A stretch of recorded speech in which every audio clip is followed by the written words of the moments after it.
Tanggapin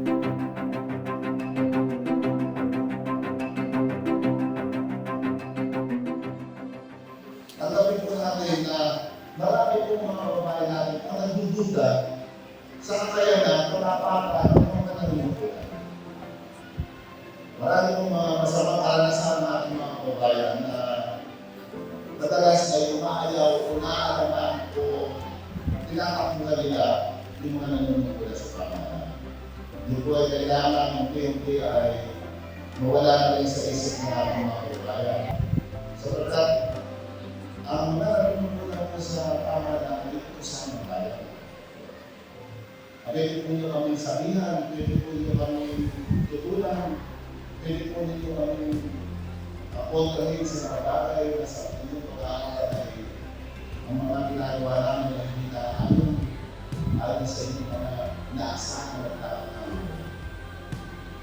Pero pagdating na po sa mga programa, marami po sa mga kumpanya natin mahihirap ang linalayo ang sarili sa pamahalaan. Sila po ay malapit sa kanilang pamahalaan. Malapit po sa kanilang kasamahan sa simbahan at malapit po sila sa mga taong malapit sa Diyos.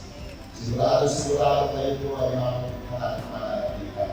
Kung sila po ay maayaw sa amin, ilapit po nyo sa amin, bigyan po nyo na kasiguruhan na kami po ang libro, magtutulong po kami, magpalibro ako. Sapagkat yan po kami nibigyan ng tunay na Kristiyano at ang pamahalaan, dahil na sinabi mga pasaya, lagi po nilibro ng pamahalaan ay ang taglubay at kapangyarihan ng Diyos. Kaya doon po sa mga programa namin, tulungan po natin yung mga mahirap, tulungan po natin yung mga wala ng pag-asa, tulungan po tayo. Sasama-sama po natin yung mission natin sa ibabaw ng buhay. Kailangan samantalang andito tayo sa daigdig na ito ay meron kapayapaan, meron kaunlaran, meron pagkakapatid na tayo pagkakakawan para sa lahat. Kailangan nakita na dito na lamang ay maramdaman na lahat ng tao na ang biyaya ng Diyos ay sagana, sapat-sapat para sa lahat.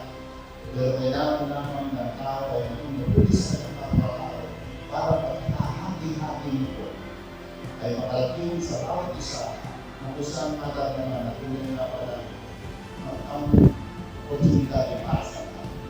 Ang kapayapaan ay para sa lahat.